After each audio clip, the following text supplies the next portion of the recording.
तो फ्रेंड्स आज हम बनाने वाले हैं आंवले से दो रेसिपी बहुत ही टेस्टी मसाले के साथ। एक हम बनाएंगे आंवले का अचार जो कि आयरन और विटामिन से भरपूर है, इम्यूनिटी बढ़ाता है।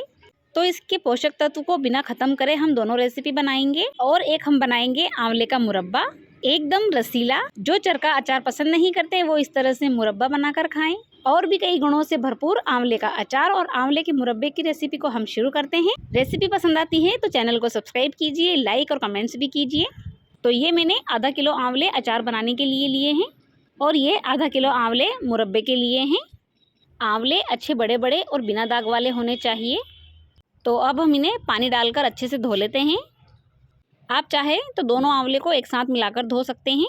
अब आंवले को एक कॉटन के कपड़े से अच्छे से पोंछ लेते हैं। थोड़े बहुत दाग अगर आंवले में रहें तो कोई परेशानी वाली बात नहीं है। तो हमने सभी आंवले पोंछ लिए हैं। अब हम क्या करेंगे, हम लेंगे एक फोग और उससे आंवले में इस तरह से छेद करेंगे, क्योंकि हम आज बिना उबाले ही आंवले का अचार और मुरब्बा बनाएंगे। तो मैं आपको आगे बताती हूँ कि ये छेद हमने क्यों किए हैं। तो अब हम गैस पर रख देते हैं एक बर्तन जिसमें हमें पानी डालना है, लेकिन उसमें हमें आंवले को उबालना नहीं है। तो ये हमने इसमें 1 गिलास पानी डाल दिया है और इसके ऊपर रखेंगे एक चलनी। तो ये इस तरह से आज हम आंवले को भाप देकर पकाएंगे, क्योंकि हम आंवले को उबालकर इसके सारे पोषक तत्वों को ख़त्म नहीं करेंगे। तो हमने आंवले के अचार और मुरब्बे के जो आंवले अलग अलग निकाले थे उन दोनों को मिक्स कर लिया है और सभी आंवले को इस छन्नी पर रख देंगे, क्योंकि दोनों ही रेसिपी हम स्टीम देकर ही बनाएंगे। तो फ्रेंड्स आपने अब तक मेरी कितनी रेसिपी को देखा है प्लीज़ मुझे कमेंट्स करके बताएं। तो ये सभी आंवले हमने इस छन्नी पर रख दिए हैं। अब हम इसको ढककर रख देंगे, जिससे कि ये भाप से अंदर ही अंदर अच्छे से पक जाए, लेकिन भाप बाहर नहीं जाना चाहिए। इस बात का आप ध्यान रखें, क्योंकि इन्हें पकने में भाप की ही ज़रूरत होती है। इसलिए छन्नी अच्छे से कवर होना चाहिए, या आप किसी भी थाली या प्लेट से भी इसे ढक सकते हैं। तो लगभग 20 मिनट होने के बाद अब हम इसे चेक कर लेते हैं। ये देखिए इनका कलर भी चेंज हो गया है और ये काफ़ी हद तक पक गए हैं। तो फ्रेंड्स ये स्टीम वाली ट्रिक भी बहुत अच्छी है, इसलिए आप इस तरह से अचार ज़रूर बनाकर देखिए, क्योंकि उबालने से तो आंवले के आधे गुण तो नष्ट हो ही जाते हैं। और ये देखिए कितने सॉफ्ट हो गए हैं। और देखिए दबाने से सारे आंवले खुलने लगे हैं। अब इनको ठंडा कर लेते हैं। तो ये हमने आंवले को फिर से आधे आधे कर लिए हैं, क्योंकि हम आधे का अचार बनाएंगे और आधे का मुरब्बा बनाएंगे। और जिनका हमें अचार बनाना है उनके हम बीज निकाल लेंगे, और जिनके हमें मुरब्बा बनाना है उसके हम बीज नहीं निकालेंगे। तो हम पहले अचार बना लेते हैं, उसके लिए हम इसके पहले बीज निकाल लेंगे। बहुत ही सॉफ्ट हो गए हैं आंवले, सिर्फ इनको दबाना ही है और गुठली बाहर आ जाएगी। आंवले की कली कली खिल गई है, वो भी बिना उबाले ही। तो फ्रेंड्स प्लीज़ पूरी वीडियो देखें, आप स्किप कर वीडियो को ना देखें। तो हम पहले सारी गुठलियों को निकाल कर रख लेते हैं। तो लीजिए ये हमने सारे आंवले की गुठलियों को निकाल लिया है। अब हमें बनाना है अचार बनाने के लिए एक मसाला। उसके लिए हमने गैस पर रखा है एक तवा। आप कढ़ाई या पैन कुछ भी ले सकते हैं और उसमें डालेंगे 1 चम्मच जीरा और 1 चम्मच लेंगे राई। इनमें कोई कंकर मिट्टी वगैरह हो तो आप पहले ही साफ़ कर लें। और 2 चम्मच लेंगे सौंफ, क्योंकि सौंफ से बहुत ही अच्छा टेस्ट आता है। अगर आप ज़्यादा आंवले का अचार बना रहे हैं तो सभी मसालों की क्वांटिटी बढ़ाते जाएं। तो अब हम इन्हें बिल्कुल धीमी आंच पर भून लेते हैं। ज़्यादा तेज़ करके आप इनको कड़वा ना कर दें, इसलिए बिल्कुल हल्के हल्के ही हमें इन्हें भुनना है। तो सिकाई की अच्छी खुशबू आने के बाद अब हम गैस बंद कर देंगे और इसे ठंडा होने देंगे। तो ठंडा होने के बाद हमने इसे डाल दिया है एक मिक्सर के जार में। इसका हमें पाउडर बनाना है, तो फटाफट से इसको पीस लेते हैं और बना लेते हैं एक पाउडर। या फिर आप हल्का सा दरदरा रखना चाहते हैं तो वो भी रख सकते हैं। इस तरह से भुने हुए मसाले से अचार में टेस्ट बहुत अच्छा आता है। अब हम फिर से लेंगे एक बॉल, क्योंकि हम बनाएंगे एक और मसाला। उसमें डालेंगे 1 कटोरी सरसों दाल। राई दाल इसमें हम नहीं डालेंगे, क्योंकि हमने राई को पहले से ही भून कर ले लिया है। और आधी कटोरी सौंफ लेंगे। भाई सौंफ से अचार में बहुत अच्छा टेस्ट आता है, इसलिए हमने इसे भुना भी था। और कच्ची सौंफ भी हम डालेंगे। और इसमें 1 चम्मच हल्दी डालेंगे। भाई हल्दी का अचार भी ठंड के दिनों में बहुत ही अच्छा लगता है। अगर आप चाहते हैं हल्दी के अचार की रेसिपी तो वो मेरे चैनल पर है, आप देख सकते हैं। आधी चम्मच काला नमक लेंगे, आधी चम्मच सफ़ेद नमक डाल देते हैं। अचार में नमक की कमी नहीं होना चाहिए, नमक से ही अचार के मसाले गलते हैं।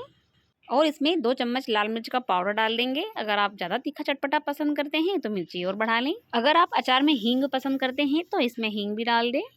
अब हम गैस पर रखेंगे कढ़ाई और उसमें डालेंगे सरसों का तेल। लगभग 1 कटोरी मैंने यहाँ पर सरसों का तेल लिया है। अचार आप सरसों के तेल में ही बनाएं, ये फ़ायदेमंद भी होता है और अचार भी टेस्टी लगता है। तो तेल गर्म होने के बाद सबसे पहले हम इन आंवले के टुकड़ों को फ्राई कर लेते हैं, जिससे कि ये थोड़े और सॉफ्ट हो जाएंगे और अचार भी टेस्टी लगता है। तो फ्रेंड्स, ठंड के दिनों में आंवले बहुत आते हैं, आप उस समय अचार डाल लें और पूरे साल अचार खाएं। ये आंवले बहुत सी बीमारियों से बचाते हैं, बालों को काले करते हैं, शरीर में आयरन विटामिन की कमी को दूर करता है। तो सिर्फ 2 मिनट ही हम इन्हें फ्राई करेंगे और फिर निकाल लेते हैं, क्योंकि इन्हें ज़्यादा पकाना तो है नहीं, हम पहले ही स्टीम दे चुके हैं, बस इसका कसेलापन दूर करना है। तो इन्हें हमने एक प्लेट में निकाल लिया है। अब अगर आपका तेल ज़्यादा गर्म है तो आप गैस बंद कर दें और उसमें डाल देते हैं हम 1/4 चम्मच कलौंजी। ज़्यादा नहीं डालेंगे, नहीं तो अचार कड़वा लगेगा। और 1/4 चम्मच ही हम इसमें मेथी दाना डाल देंगे। और ये सरसों दाल और सौंफ वाला मसाला जो हमने बनाया था उसे भी हम डाल देते हैं। अभी हम पाउडर नहीं डालेंगे। तो गरम गरम तेल में ही हम सभी मसाले अच्छे से मिक्स कर देते हैं। तेल अगर ठंडा हो जाए तो आप फिर से गरम कर सकते हैं, लेकिन ज़्यादा गरम तेल में नहीं डालना है, नहीं तो ये मसाले जल जाएंगे। तो मसाले भुनने की भी बहुत ही प्यारी खुशबू आ रही है। अब हम इसमें डालेंगे फ्राई किए हुए आंवले के टुकड़े, इसे भी डालकर अच्छे से मिक्स कर देते हैं। तो फ्रेंड्स, यहाँ तक की रेसिपी आपको कैसी लगी? अच्छी लगी है तो प्लीज़ एक लाइक कर दें। और अब हम डालेंगे ये हमारा पिसा हुआ मसाला, जो अचार को बहुत ही प्यारा टेस्ट देगा। इसका हमें थोड़ा और टेस्ट बढ़ाना है, तो उसके लिए हमें इसमें डालना है आधा नींबू, जिससे कि इसका कसालापन दूर भी होगा और अचार भी बहुत टेस्टी लगेगा। अगर आपने इस तरह से अचार नहीं बनाया है तो प्लीज़ नींबू डालकर ज़रूर अचार को बनाएं, क्योंकि हमने आंवले को उबाला नहीं है। उबालने से इसका सारा कसेलापन उस पानी में चला जाता है, जो बहुत ही पौष्टिक होता है, इसलिए हमने उबाले नहीं हैं। इसीलिए इसका तीखापन दूर करने के लिए हमने इसमें नींबू डाला है। अगर आपके पास नींबू नहीं है, विनेगर है, तो आप विनेगर भी डाल सकते हैं। तो लीजिए, सारे मसाले इसमें अच्छे से मिल चुके हैं और इसका कलर भी बहुत ही अच्छा दिखने लगा है। एकदम परफेक्ट अचार हमारा बनकर तैयार हुआ है। अब हम इसे ठंडा कर लेते हैं। तो ये अचार हमारा एकदम ठंडा हो गया है। अच्छे से ठंडा होने के बाद हम अचार को एक कांच की बर्नी में डाल देंगे। जितना हो सके आप कांच की बर्नी का ही यूज़ करें, प्लास्टिक की ना लें। अगर आप अचार को लंबे समय तक चलाना चाहते हैं तो अचार में तेल की कमी नहीं होना चाहिए। तेल की कमी होने से अचार ख़राब हो जाता है, इसलिए आपको जब भी लगे कि अचार में तेल नहीं है तो आप तेल को गर्म करके फिर उसको ठंडा करके ही अचार में डालें। इससे आपका अचार कभी ख़राब नहीं होगा। एकदम पूरा ना भर दें, इसमें तेल डालने की जगह रखें, क्योंकि इसमें जब भी तेल कम होगा तो इसमें हमें तेल डालना पड़ेगा। तो फ्रेंड्स, ये थी हमारे आंवले की अचार बनाने की रेसिपी। अब हम मुरब्बा बनाएंगे। अगर आपको मेरी भी रेसिपी पसंद आती है तो प्लीज़ मेरे भी चैनल को सब्सक्राइब करके रखें, ताकि मेरी आने वाली हर रेसिपी आपको मिल सके। तो चलिए अब टेस्टी सा मुरब्बा बना लेते हैं। तो ये आधे हमने आंवले जो निकाले थे, इसकी हमें गुठलियाँ नहीं निकालनी है। और गैस पर रख देंगे अब कोई भी बर्तन। मैंने यहाँ पर कढ़ाई ली है और उसमें डाल देंगे ये आंवले जो हमने अलग से निकाले थे। यानी कि आधा किलो ये आंवले हैं, तो हमें आधा ही किलो इसमें शक्कर लेनी है। तो ये शक्कर भी हम इसमें डाल देते हैं। अगर हम शक्कर का पानी छूटने तक इंतज़ार करेंगे तो उसमें बहुत समय लग जाएगा, इसीलिए हम इसमें 1 कटोरी पानी डाल देते हैं। शक्कर का आधा पानी हमें लेना है। इससे शक्कर हमारी अच्छे से मेल्ट हो जाएगी और पानी डालने से अचार बिल्कुल ख़राब नहीं होगा। इसलिए आप ऐसा ना सोचें कि पानी डालने से कभी अचार ख़राब हो जाए, ऐसा नहीं है, क्योंकि पानी की चाशनी बनने पर आप इसे लंबे समय तक चला सकते हैं। तो इस तरह से हमारी चाशनी भी बन जाएगी और उसमें आंवले भी अच्छे से उबल जाएंगे, ताकि इसमें थोड़ा बहुत भी कच्चापन है वो चला जाएगा। शुरुआत में गैस की फ्लेम को लो ही रखना है, नहीं तो शक्कर हमारी चिपक जाएगी। शक्कर मेल्ट होने के बाद जब इसमें उबाल आने लगे तब आप मीडियम फ्लेम कर सकते हैं।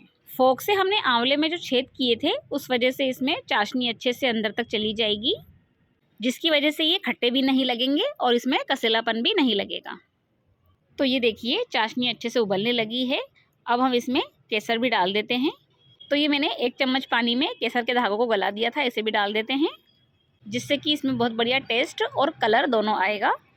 ठंड के दिनों में केसर खाना भी बहुत फ़ायदेमंद होता है। अब हम इसे 5 मिनट के लिए ढककर रख देंगे, लेकिन ध्यान भी बहुत रखना है कहीं बेसन चक्की वाली चाशनी ना बन जाए, बहुत कड़क ना हो जाए। हमें सिर्फ गुलाब जामुन जैसी पतली चाशनी ही रखना है। ये देखिए, चाशनी में आंवले हमारे बहुत अच्छे से उबल रहे हैं और केसर ने अपना रंग भी बहुत ही अच्छे से छोड़ा है, लेकिन अभी इसका कलर और बदलेगा। आंवले ने चाशनी भी अच्छे से पी ली है। अब हम इसका और टेस्ट बढ़ाने के लिए इसमें इलायची पाउडर डाल देते हैं। अगर आप इलायची पाउडर पसंद करते हैं तो डालें, वरना आप छोड़ भी सकते हैं। अब हम इसे हल्का सा स्पाइसी फ्लेवर देंगे, उसके लिए हम डालेंगे काली मिर्च का पाउडर। तो ये हम इसमें 1/4 चम्मच काली मिर्ची का पाउडर डाल देते हैं। काली मिर्ची के पाउडर डालने से मुरब्बे में बहुत अच्छा टेस्ट आ जाता है। अगर आपने इस तरह से अभी तक नहीं बनाया है तो एक बार इस तरह से ज़रूर बनाकर देखें। तो ये लीजिए, हमारा मुरब्बा भी बनकर तैयार हो चुका है। अब हम गैस बंद कर देंगे। अभी आपको चाशनी थोड़ी पतली लग रही होगी, लेकिन ये धीरे धीरे रखा रखा भी गाढ़ा होने लगेगा। तो बताइए कैसी लगी आपको मेरी मुरब्बे की रेसिपी। इसे भी हम पहले ठंडा कर लेते हैं। तो ये थी हमारे रसीले मुरब्बे की रेसिपी। अगर रेसिपी पसंद आई हो तो प्लीज़ चैनल को सब्सक्राइब करना बिल्कुल ना भूलें, क्योंकि आगे हमें आपके साथ और भी रेसिपी शेयर करना है। अभी इतने सॉफ्ट है, 2 से 3 दिन बाद ये और सॉफ्ट हो जाएंगे। आप ये मुरब्बा व्रत में भी खा सकते हैं, इसलिए हमने इसमें काला नमक नहीं डाला है। अगर आप काला नमक डालना चाहें तो डाल लें, इसमें और टेस्ट बढ़ जाएगा। और बिल्कुल गुलाब जामुन की तरह से खा सकते हैं। एकदम रसीले हमारे मुरब्बे बने हैं। तो फ्रेंड्स, रेसिपी देखने के लिए बहुत बहुत धन्यवाद। मिलते हैं अपनी अगली नई रेसिपी के साथ। तब तक के लिए बाय बाय।